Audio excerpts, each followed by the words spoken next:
بسم الله الرحمن الرحيم. السلام عليكم ورحمة الله وبركاته. فيديو النهاردة هنتكلم فيه عن أماكن بيع وشراء العملات القديمة.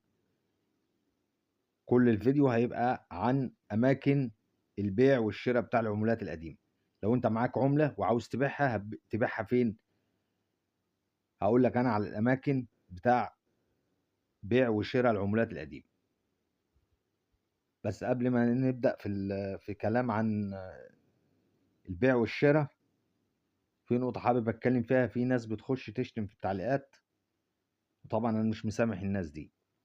اولا، انا قلت 100 مرة ومليون مرة وبكررها تاني وتالت وعاشر وعشرين: الصفحة هنا، الصفحة ما بتبيعش عمولات قديمة ولا بتشتري عمولات قديمة. الصفحة بتعرفك سعر العملة بس. الصفحة هنا هدفها انك انت تبقى انت، لو انت معاك عملة قديمة تبقى انت عارف العملة دي تساوي كام.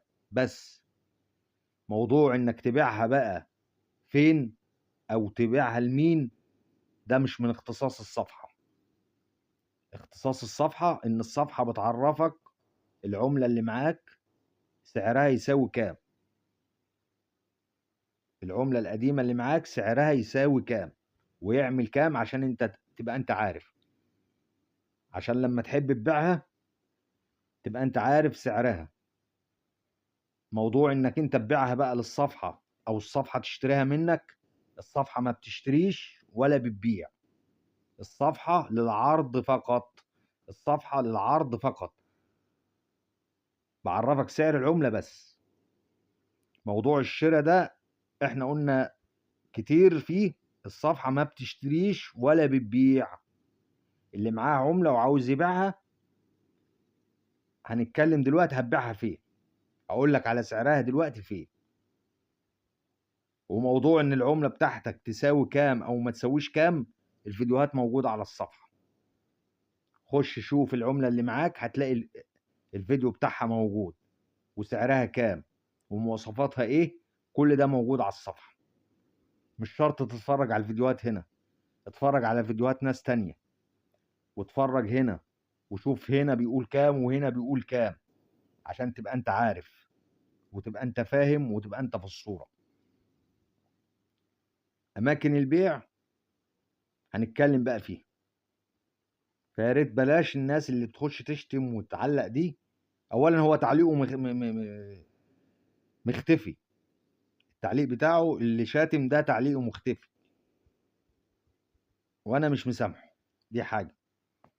هنتكلم بقى، انت لو معاك عملة بقى عاوز تبيعها، تبيعها فين؟ قلنا جروبات الفيسبوك. الجروبات بتاع الفيسبوك، جروبات كتير على الفيسبوك بتبيع وبتشتري العملات. مش لازم اذكر اسماء، بس كتير كل الجروبات بتبيع وبتشتري من على الفيسبوك. وفي ناس هنا في الصفحة بتبقى حاطة ارقام تليفوناتها، ممكن حضرتك تتواصل معاهم وتبيع عملتك ليهم. وفي ناس تانية عارضة برضو بتشتري العملات دي.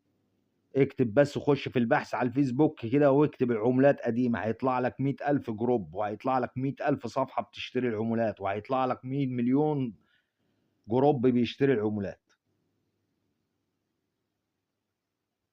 بس المهم تكون معاك العملة اللي انت هتبيعها تبقى بحالة كويسة وحاجة نظيفة وحاجة نادرة. مش أي حاجة بتتباع ولا أي حاجة الناس بتشتريها. الناس اللي في الجروبات بتشتري الحاجة الكويسة والحاجة المطلوبة، مش أي حاجة بتتباع ولا أي حاجة بتشتري. ثانيا، في الأسواق، لو أنت قريب من السوق ممكن حضرتك تروح الأسواق دي وتبيع وتشتري من عليها. سوق زي سوق ديانة في القاهرة في وسط البلد، ده بيبقى كل يوم سبت، كل يوم سبت من الساعة 9 الصبح لغاية المغرب. سوق ديانة ده أكبر سوق موجود في مصر بتاع العملات القديمة. ده بيبقى كل يوم سبت من 9 الصبح لغاية آخر النهار، ده شغال. بس برضه عشان تروح هناك وتشتري يبقى انت لازم تكون معاك حاجة نادرة، مش اي حاجة بتتباع ولا اي حاجة بتشتري. فانت تشوف الاول ايه اللي معاك وتعرف الحاجة دي هتتباع ولا لا. مش اي حاجة بتتباع. ما تجيبليش مثلا حاجة زي دي كده، واحد مثلا ايه يبعت له صورة بتاع شيلن زي ده كده ويقول لي ايه انا عاوز ابيع ده. طب انت هتبيع ده؟ هو ده هيتباع؟ هو ده هيتباع؟ ده مش هيتباع. ده حالته تعبانة وحالته نيلة وطلعان عينه. ده هيتباع ومكتوب عليه والكلام ده كله. وبعدين موجود منه كتير، وكل ده احنا شارحينه برضو في الفيديوهات. الحاجات اللي بتتباع حاجة زي كده اهي، حالات زي كده. شايف الورقة بتلمع اهي، الورقة قدامك 10/10 اهي، اهي وجديدة اهي اهو. الحاجات اللي زي دي كده هي اللي بتتباع، مش اي حاجة بتتباع. ناس تانية برضو تيجي مثلا معاك عملة زي كده برضو، انا عامل لها فيديو برضو ودخلت الناس برضو مش عاجبها الكلام. هو انت كملت الفيديو عشان تفهم الفيديو بيتكلم عن ايه الاول؟ مش تعرف الاول الفيديو بيتكلم عن ايه وبعدين تبقى تقول كذاب او مش كذاب او الكلام ده كله؟ العملة هي في ايديا اهي. انا بقول لك العملة اللي بتبقى سعرها غالي شبه دي، ما قلتلكش هي دي اللي في ايديا. كمل الفيديو عشان تعرف. كمل الفيديو عشان تبقى انت عارف الفيديو بيتكلم على ايه. انما هو خد اول كلمة في الفيديو وقال لك خلاص كذاب نصاب مش عارف إيه. هو احنا خدنا منك حاجة؟ الصفحة خدت منك حاجة؟ انا بعت لحد هنا عملات؟ لو في واحد على الصفحة هنا قال ان الصفحة اشترت منه عملات يقول. لو في حد انا بعت له عملات يقول. الصفحة لا بتبيع ولا بتشتري. الصفحة لا بتبيع ولا بتشتري. الصفحة بتعرض بعرفك ان ده الصفحة بعرفك ان ده، بقول لك ده سعره كام بس. لو معاك زي ده سعره كذا بعرفك. وبقول لك ده انت لو معاك واحد زي ده سعره كذا. موضوع بقى انت تبيعه بقى او ما تبيعوش، تبيعه فين او ما تبيعوش فين، دي مش بتاعت الصفحة. تبيع مكان ما تبيع. وانا بقول لك اهو البيع على جروبات الفيسبوك، البيع على الجروبات بتاعت الفيسبوك. مش عاجبك الجروبات اطلع على الاسواق. لو السوق قريب منك اطلع روح الاسواق، خد لفه كده وخد وبص بصه وشوف ايه اللي بيتباع هناك وايه اللي الناس بتشتريه. ما تجيبش حاجه زي كده وتقول لي ايه اروح بقى سوق.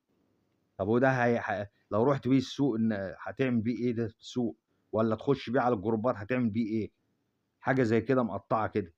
الا اذا كان بقى حاجه نادره مش موجود منها، وده قلناها في الفيديوهات وبنقول وكل الناس اللي هي بتاع العملات القديمه بتقولوا في الفيديوهات بتاعتهم. مش اي حاجه بتتباع. لازم انت الاول تبقى انت عارف ايه اللي موجود. ده مثلا حاجه زي كده ما هي كل الناس معاها زي ده، لكن هل ده هيتباع؟ لا طبعا مش هيتباع.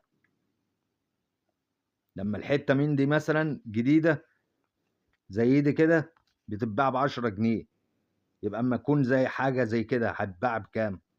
مش هيبقى لها تمن ولا لها سعر.